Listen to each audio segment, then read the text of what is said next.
signed me up for this online writing class.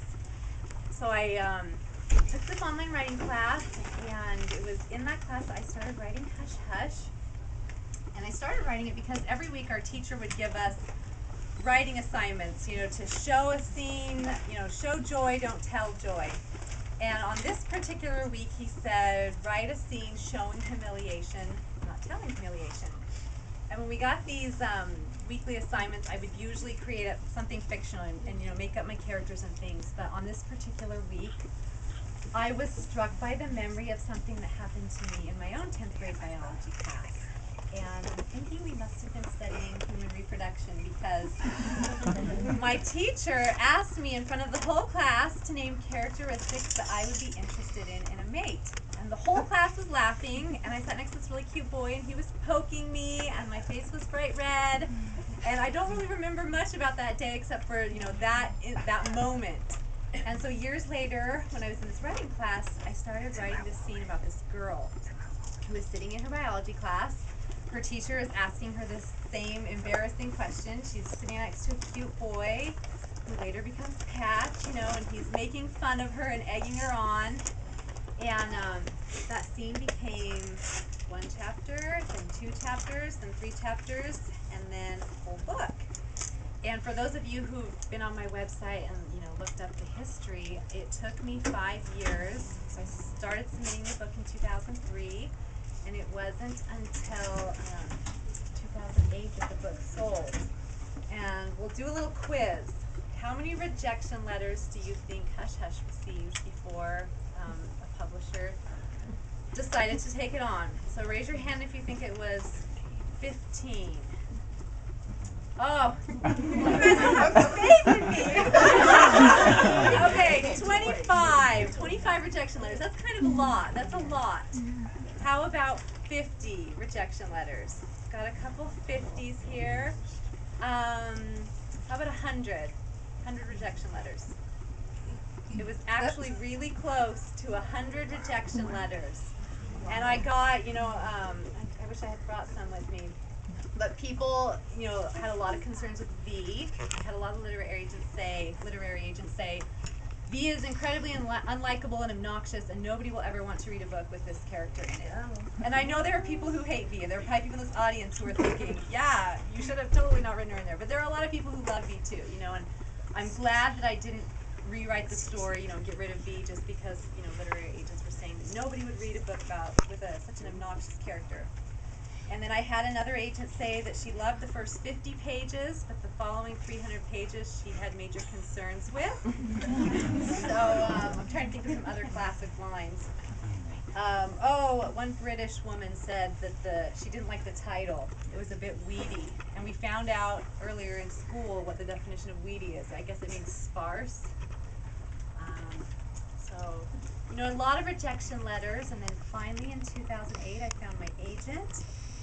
And she submitted the book to publishers, and Hush Hush sold, and it was a miracle. And I honestly can say I thought it would be amazing if the book was even published, and it happened, and it really was a miracle. And I've got my book here. I marked a little scene I wanted to read for you guys.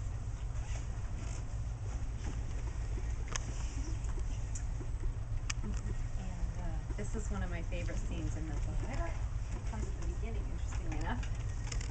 So in this scene, in the beginning of the book, I don't know, has everyone who here has not read the book? We'll do that. So there are a few of you who have not read the book.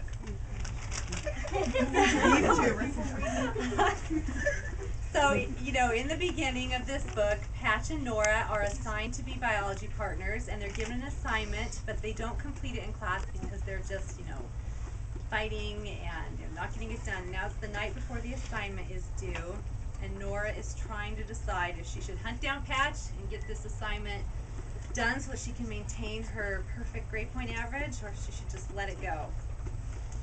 So she says, I took inventory of the feelings playing out inside me. I wasn't hungry, I wasn't tired, I wasn't even all that lonely, but I was a little bit restless about my biology assignment. I told Patch I wouldn't call, and 6 hours ago I meant it. All I could think now was that I didn't want to fail. Biology was my toughest subject. My grade tottered problematically between A and B. In my mind, that was the difference between a full and half scholarship in my future. I went into the kitchen and picked up the phone. I looked at what was left of the 7 numbers still tattooed on my hand. Secretly, I hoped Patch didn't answer my call. If he was unavailable or uncooperative on assignments, it was evidence I could use against him to convince Coach to undo the seating chart. Feeling hopeful, I keyed in his number. Patch answered on the 3rd ring. "What's up?"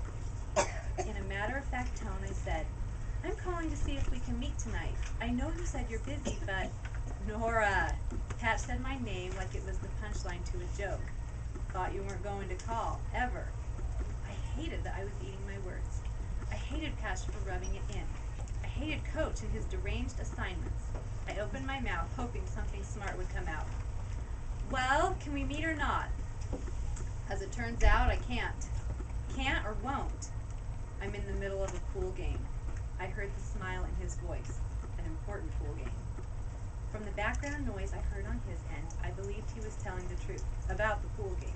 Whether it was more important than my assignment was up for debate. "Where are you?" I asked. "Beau's Arcade. It's not your kind of hangout." "Then let's do the interview over the phone. I've got a list of questions right." He hung up on me. I stared at the phone in disbelief, then ripped a clean sheet of paper from my notebook. I scribbled "jerk" on the first line. On the line beneath I added, "Smoke cigars. Will die of lung cancer. Hopefully soon. Excellent physical shape." I immediately scribbled over that last observation until it was illegible. The microwave clock blinked to 9:05. As I saw it, I had 2 choices. Either I fabricated my interview with Patch, or I drove to Beau's Arcade. The first option might have been tempting, or I could just block out Coach's voice warning that he'd check all answers for authenticity. I didn't know enough about Patch to bluff my way through a whole interview. And the second option? Not even remotely tempting. I delayed making a decision long enough to call my mom. Part of our agreement for her working and traveling so much was that I act responsibly and not be the kind of daughter who required constant supervision. I liked my freedom and I didn't want to do anything to give my mom a reason to take a pay cut and get a local job to keep an eye on me. On the 4th ring, her voicemail picked up. "It's me," I said, "just checking in. I've got some biology homework to finish up, then I'm going to bed. Call me at lunch tomorrow if you want. Love you." After I hung up, I found a quarter in the kitchen drawer. Best to leave complicated decisions to fate. "Heads I go," I told George Washington's profile. "Tails I stay." I flipped the quarter in the air, flattened it to the back of my palm, and dared a peek. My heart squeezed out an extra beat, and I told myself I wasn't sure what it meant. "It's out of my hands now," I said. Determined to get this over with as quickly as possible, I grabbed a map off the fridge, snagged my keys, and backed my Fiat Spider down the driveway. The car had probably been cute in 1979, but I wasn't wild about the chocolate brown paint, the rust spreading unchecked across the back fender, or the cracked white leather seats. So we'll stop right there.